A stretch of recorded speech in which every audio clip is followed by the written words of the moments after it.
नमस्कार, दिन भर की बड़ी खबरों में आपका स्वागत है। मैं हूं आंचल। आज इस बुलेटिन में बात होगी एमपी के डिप्टी सीएम जगदीश देवड़ा के विवादित बयान की, विजय शाह मामले में सुप्रीम कोर्ट की सुनवाई की, देखेंगे भारत पाकिस्तान तनाव के बीच सरकार के बड़े फैसले को, वक्फ के खिलाफ सुप्रीम कोर्ट में लगी एक और याचिका को, जानेंगे बिहार में चुनाव आयोग की बड़ी बैठक में हुए क्या फैसले, और बुलेटिन के आखिर में देखेंगे जाने माने कार्टूनिस्ट इरफान की किस खबर पर पड़ी तिरछी नजर। लेकिन दिन भर की तमाम बड़ी खबरों से पहले एक नजर आज की सुर्खियों पर। पाकिस्तान के पूर्व एयर मार्शल ने किया बड़ा खुलासा। मसूद अख्तर बोले, भारत की ब्रह्मोस मिसाइल ने पाकिस्तान के अवेक्स विमान को भोलारी एयरबेस पर किया तबाह। ऑपरेशन सिंदूर के बाद भारत सरकार का बड़ा कदम, रक्षा बजट में 50,000 करोड़ बढ़ाने का प्रस्ताव, आधुनिक हथियारों और तकनीक पर होगा फोकस। हिमाचल के पीडब्ल्यूडी मंत्री विक्रमादित्य सिंह ने बीजेपी सांसद कंगना रनौत को किया सपोर्ट, कहा ट्रंप के एप्पल वाले बयान पर सब खामोश, कंगना ने बोलने की कोशिश की तो भाजपा ने करा दिया चुप। लाल निशान पर बंद हुआ शेयर बाजार, 200 अंकों की गिरावट के साथ 82,330 पर बंद हुआ सेंसेक्स, तो 42 अंकों की गिरावट के साथ 25,019 पर बंद हुआ निफ्टी। ये तो थी सुर्खियां, अब बात आज की सबसे बड़ी खबर की। मध्य प्रदेश की बीजेपी सरकार के मंत्री बेलगाम हो गए हैं। पीएम मोदी की तारीफ करते हुए वो सेना और उसके अधिकारियों की बेइज्जती कर रहे हैं।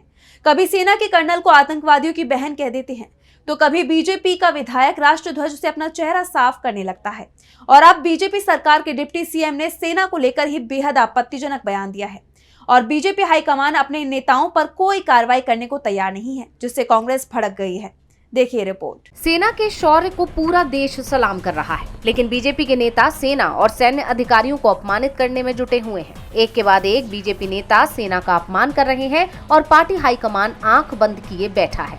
ताजा मामला मध्य प्रदेश से सामने आया है, जहां मोहन यादव के नेतृत्व वाली बीजेपी सरकार में डिप्टी सीएम जगदीश देवड़ा ने बेहद आपत्तिजनक बयान दिया है। देवड़ा ने कहा, जिन माताओं के सिंदूर को मिटाने का काम जिन लोगों ने किया, जिन आतंकवादियों ने किया और जिन आतंकवादियों को जिनने पाला, जो पाल रहे हैं, उनको नेस्त नाबूद नहीं कर देंगे तब तक चैन की सांस नहीं लेंगे।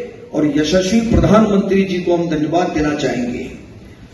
और पूरा देश की वो सेना, वो सैनिक उनके चरणों में नतमस्तक है। उनके चरणों में पूरा देश नतमस्तक है।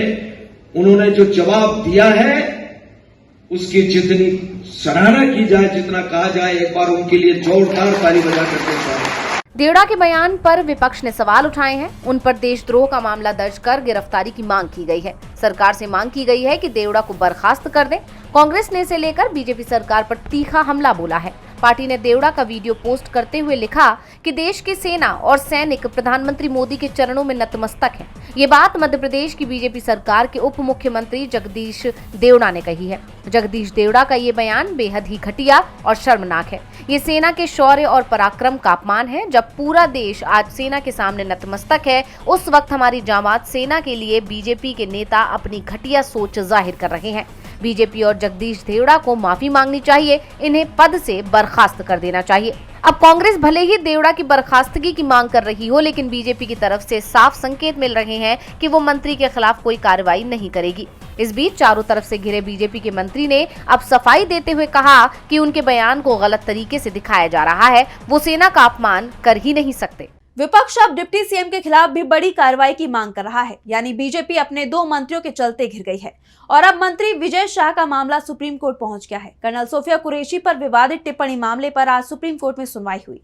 कोर्ट से विजय शाह को बड़ा झटका लगा है, तो क्या कुछ कहा कोर्ट ने, देखिए इस रिपोर्ट में। मध्य प्रदेश सरकार में मंत्री विजय शाह को सुप्रीम कोर्ट से भी कोई राहत मिलती दिखाई नहीं दे रही है। कर्नल सोफिया कुरैशी को लेकर विजय शाह के विवादित बयान के बाद हाईकोर्ट ने स्वतः संज्ञान लेते हुए तुरंत एफआईआर दर्ज करने के आदेश जारी किए थे। हाईकोर्ट के आदेश पर रोक लगाने के लिए विजय शाह ने सुप्रीम कोर्ट का दरवाजा खटखटाया, लेकिन वहां से भी उन्हें फटकार ही लगी। सुप्रीम कोर्ट का रुख देखकर विजय शाह ने कोर्ट से समय मांगा, जिसके बाद अब 19 मई को मामले में सुनवाई होगी। यानी सुप्रीम कोर्ट बेहद सख्त नजर आ रहा है। वहीं दूसरी तरफ अधिकारी लगातार हाईकोर्ट के आदेश को नजरअंदाज करते हुए विजय शाह को बचाने की कोशिश में लगे हुए हैं, जिसको लेकर प्रियंका गांधी वाड्रा ने ट्वीट कर सरकार पर निशाना साधा है।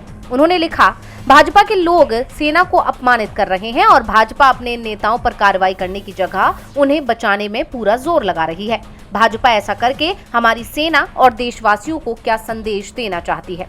यही नहीं, अधिकारी एफआईआर में विजय शाह के नाम के आगे श्री लगाकर उन्हें सम्मान दे रहे हैं, जिससे साफ है कि अधिकारी कड़ा एक्शन लेने से बच रहे हैं, जिससे कहीं न कहीं हाईकोर्ट के आदेश की अवहेलना माना जा रहा है। इसलिए आरोप लग रहे हैं कि बीजेपी के मंत्री किसी के इशारे और समर्थन के चलते ही बार बार सेना का अपमान कर रहे हैं। ऐसे में अब देखना होगा कि 19 मई को सुप्रीम कोर्ट क्या निर्देश देता है, साथ ही अधिकारियों के इस रवैये पर हाई कोर्ट क्या एक्शन लेता है। बीजेपी अपने मंत्री विजय शाह पर कोई एक्शन नहीं ले रही है, लेकिन भारत ने तुर्की पर बड़ा एक्शन लिया है। तुर्की ने पाकिस्तान का खुला समर्थन किया था। इस बीच अब एक बड़ी खबर सामने आई है। भारत और पाकिस्तान के बीच संघर्ष विराम को 18 मई तक के लिए बढ़ा दिया गया है। तो क्या है पूरी खबर, जानने के लिए देखिए रिपोर्ट। 10 मई को भारत और पाकिस्तान में सीज फायर तो हो गया, लेकिन क्या ये लंबे समय तक कायम रहेगा, इसे लेकर लगातार सवाल उठ रहे हैं। और अब इस पर पाकिस्तान के विदेश मंत्री इशाक डार ने कहा है कि 18 मई को एक बार फिर डीजीएमओ स्तर की बातचीत होगी, यानी 18 मई को सीज फायर पर दोनों देशों में फिर बात होगी। इस बीच भारत सरकार ने बड़ा कदम उठाया है। भारत से सांसदों का प्रतिनिधिमंडल अलग अलग देशों में भेजा जा रहा है। इसके लिए केंद्र सरकार सभी दलों के चुनिंदा सांसदों को 22 मई से 10 दिनों के लिए 5 देशों में भेज रही है। 5 से 6 सांसदों के कुल 8 ग्रुप्स अमेरिका, यूके, दक्षिण अफ्रीका, कतर और यूएई जाएंगे। वहां की सरकार को आतंकवाद पर भारत का पक्ष बताएंगे। वो दुनिया को पाकिस्तान की तरफ से फैलाए जा रहे आतंकवाद की सच्चाई बताएंगे और ये भी बताएंगे कि भारत को ऑपरेशन सिंदूर की जरूरत क्यों पड़ी। इसके साथ ही भारत में तुर्की के बढ़ते विरोध को देखते हुए सरकार ने तुर्की की कंपनी के खिलाफ भी बड़ा एक्शन लिया है।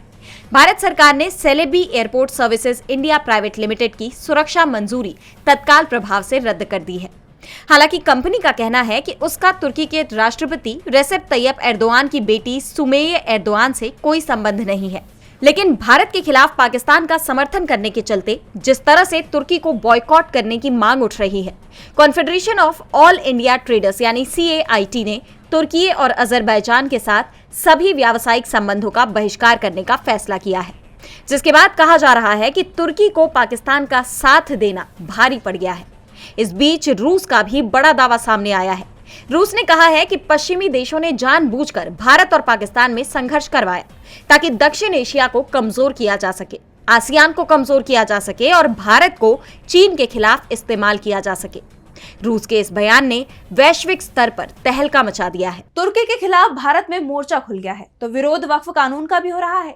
इस बीच सुप्रीम कोर्ट में वक्फ संशोधन कानून के खिलाफ एक नई याचिका लगाई गई, जिसमें वक्फ कानून की संवैधानिक वैधता को चुनौती दी गई। कोर्ट ने इस पर बड़ा फैसला सुनाया है। तो क्या कुछ हुआ कोर्ट में, देखिए इस रिपोर्ट में। वक्फ कानून का पूरे देश में जमकर विरोध हो रहा है। यही वजह है कि कानून के खिलाफ हर रोज कोर्ट में नई याचिका लगाई जा रही है। हालांकि सुप्रीम कोर्ट की तरफ से साफ कर दिया गया है कि अब कोई याचिका नहीं लगनी चाहिए। लगातार कोर्ट ये बात दोहरा रहा है कि सिर्फ 5 याचिकाओं पर ही सुनवाई होगी जो पहले से दायर की गई है। ऐसे में अब जब एक और याचिका कोर्ट में लगाई गई तो सुप्रीम कोर्ट ने काफी नाराजगी जाहिर की है। कोर्ट ने वक्फ कानून की संवैधानिक वैधता को चुनौती देने वाली नई याचिकाओं पर सुनवाई से इनकार कर दिया। इसके साथ ही कोर्ट ने कहा कि हर कोई अखबार में नाम चाहता है। मुख्य न्यायाधीश BR गवई और न्यायमूर्ति ऑगस्टिन जॉर्ज मसीह की पीठ ने तय किया कि वो लंबित मामलों की सुनवाई 20 मई को करेगी। अदालत में जब नई याचिकाएं सुनवाई के लिए आईं, तो केंद्र की ओर से पेश हुए सॉलिसिटर जनरल तुषार मेहता ने आपत्ति जताई।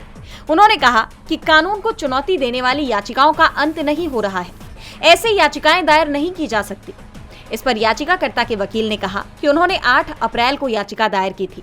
15 अप्रैल को सर्वोच्च न्यायालय की रजिस्ट्री द्वारा बताई गई खामियों को दूर कर दिया था, लेकिन उनकी याचिका सुनवाई के लिए सूचीबद्ध नहीं की गई।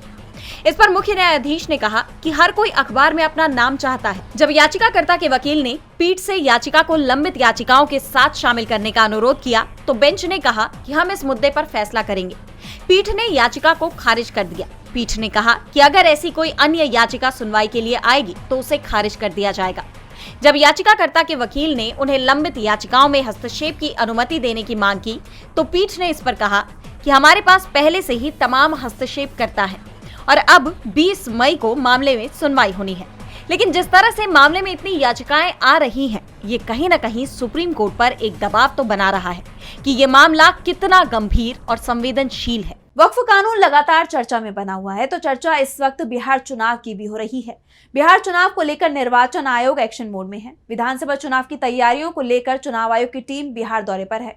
इस दौरान चुनाव आयोग ने उच्च स्तरीय समीक्षा बैठक की। तो क्या कुछ हुआ इस बैठक में, जानने के लिए देखिए रिपोर्ट। बिहार में विधानसभा चुनाव की तैयारियां शुरू हो गई हैं। राजनीतिक दल तो पहले से ही चुनावी तैयारी में जुटे हुए थे और अब चुनाव आयोग की सक्रियता भी बढ़ गई है। वैसे संकेत तो इस बात के भी मिल रहे हैं कि चुनाव समय से पहले भी हो सकते हैं, खास तौर पर जिस तरह से चुनाव आयोग सक्रिय हो गया है। चुनाव आयुक्त विवेक जोशी 4 दिन के बिहार दौरे पर हैं, जहां वो अधिकारियों के साथ हाई लेवल मीटिंग ले रहे हैं। पटना में जोशी ने चुनाव अधिकारियों की बैठक की। 17 मई को वो चंपारण जाएंगे, जहां ईवीएम की जांच करेंगे। चंपारण के साथ वो मोतिहारी भी जाएंगे। चुनाव आयोग की तरफ से बिहार में सभी जिलों में ईवीएम और वीवीपैट की FLC जांच 24 मई तक पूरा करने के निर्देश दिए गए हैं। इससे पहले चुनाव आयोग की तरफ से पहले ही मतदाता सूची को दुरुस्त करने का कार्यक्रम शुरू किया जा चुका है, क्योंकि महाराष्ट्र और हरियाणा चुनाव के दौरान विपक्ष ने मतदाता सूची में गड़बड़ी के बड़े आरोप लगाए थे। बाद में पश्चिम बंगाल की मतदाता सूची और गुजरात की मतदाता सूची के एपिक नंबर 1 जैसे मिलने पर बवाल मच गया था, जिसके बाद पूरे देश में मतदाता सूची को ठीक करने की मांग उठ रही थी और अब इसकी शुरुआत बिहार से की गई है। बिहार में जिस तरह से चुनाव आयोग की सक्रियता बढ़ गई है, साथ ही पीएम मोदी के दौरे भी तेज हो गए हैं। उसके बाद दावा किया जा रहा है कि राज्य सरकार जल्दी ही विधानसभा चुनाव का ऐलान करा सकती है। वैसे तो बिहार में चुनाव नवंबर में होने हैं, लेकिन इस बार ये समय से पहले भी कराए जा सकते हैं। बिहार चुनाव को लेकर चुनाव आयोग एक्शन में है, तो एक्शन गुजरात के प्रमुख अखबार के मालिक पर भी लिया गया है। गुजरात समाचार के मालिक बाहुबली शांतिलाल शाह पर ईडी की कार्रवाई से राज्य में सियासत गर्मा गई है और सवाल उठने लगे हैं कि क्या सत्ता प्रतिष्ठान और मोदी शाह के खिलाफ बोलने पर यह कार्रवाई की गई है। इस मामले में विपक्ष ने विरोध दर्ज कराया है। तो क्या है पूरा मामला, जानने के लिए देखिए रिपोर्ट। गुजरात में रहकर मोदी शाह के खिलाफ बोलने की हिम्मत दिखाने वाले गुजरात समाचार के मालिक बाहुबली शांतिलाल शाह की गिरफ्तारी से सियासी तापमान चढ़ गया है। बाहुबली भाई को ईडी ने मनी लॉन्ड्रिंग के आरोप में गिरफ्तार किया है। बता दें कि बाहुबली शाह और उनके भाई श्रेयांश शाह गुजरात समाचार पब्लिकेशंस ग्रुप के संयुक्त मालिक हैं। इसकी शुरुआत 1932 में हुई थी। 3 दिन पहले दोनों भाइयों से जुड़े कई परिसरों में इनकम टैक्स की टीम पहुंची थी। इसके बाद ईडी की एंट्री भी हो गई। उनके कार्यालयों और आवासीय परिसरों की तलाशी ली गई। इसके बाद शाह को गिरफ्तार कर लिया गया। इससे पहले गुजरात समाचार के एक्स हैंडल को भी भारत में ब्लॉक कर दिया गया था।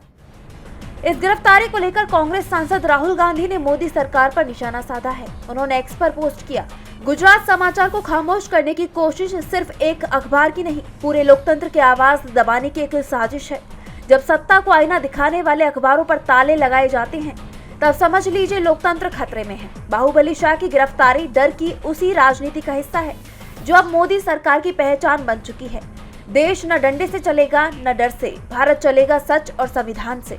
तो वहीं इस मामले पर दिल्ली के पूर्व सीएम अरविंद केजरीवाल की भी प्रतिक्रिया आई है। केजरीवाल ने एक्स पर पोस्ट किया कि बीते 48 घंटों में गुजरात समाचार और GSTV पर IT और ED के छापे और फिर उनके मालिक बाहुबली भाई शाह की गिरफ्तारी, ये सब एक इत्तेफाक नहीं है, ये बीजेपी की बौखलाहट का संकेत है। कांग्रेस ने ED की कार्रवाई पर सवाल उठाए हैं, तो सवाल नीट की परीक्षा को लेकर भी उठ रहे हैं। नीट UG 2025 की परीक्षा के खिलाफ छात्र हाईकोर्ट पहुंच गए हैं और मामले में सुनवाई करते हुए कोर्ट ने परीक्षा के नतीजों पर रोक लगा दी है। तो क्या है पूरा मामला, क्यों कोर्ट ने लगाई नतीजों पर रोक, जानने के लिए देखिए रिपोर्ट। BPSC के बाद अब नीट UG की परीक्षा को लेकर विवाद देखा जा रहा है। छात्र इस परीक्षा के नतीजों पर रोक लगाने की मांग कर रहे हैं और इस मांग के साथ 5 मई से अब तक MP हाईकोर्ट में कुल 17 याचिकाएं दायर की गई। MP हाईकोर्ट की इंदौर बेंच ने इन सभी याचिकाओं की सुनवाई एक साथ की और सुनवाई के बाद परीक्षा के नतीजों पर रोक लगा दी।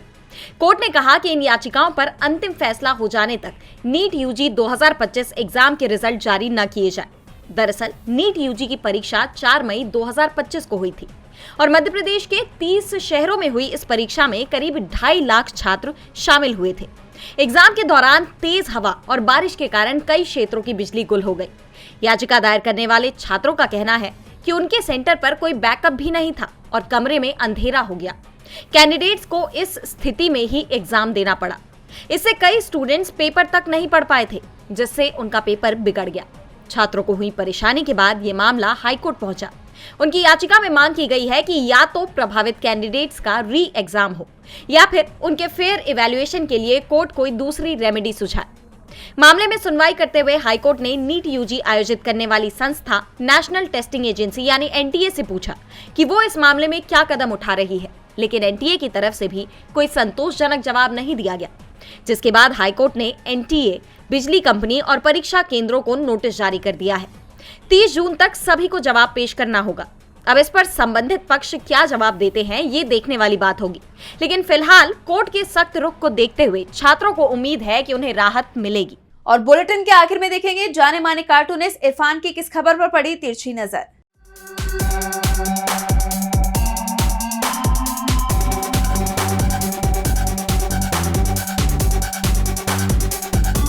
ऑपरेशन सिंदूर को घर घर तक पहुंचाने वाली बीजेपी सरकार अब बड़े ख्वाब देखने लगी है। वो चाहती है कि ऑपरेशन सिंदूर की सफलता को वो अब विदेशों की धरती पर भी बताए। तो इसके लिए साहब वो एक सर्वदलीय प्रतिनिधिमंडल को विदेशों में भेजेगी, जो कि जा कर के ऑपरेशन सिंदूर की कहानी बताएंगी। इससे कुछ हो या ना हो, लेकिन कुछ नेताओं का तो सैर सपाटा हो ही जाएगा। भला इसको सिर्फ एक ही आदमी क्यों करे।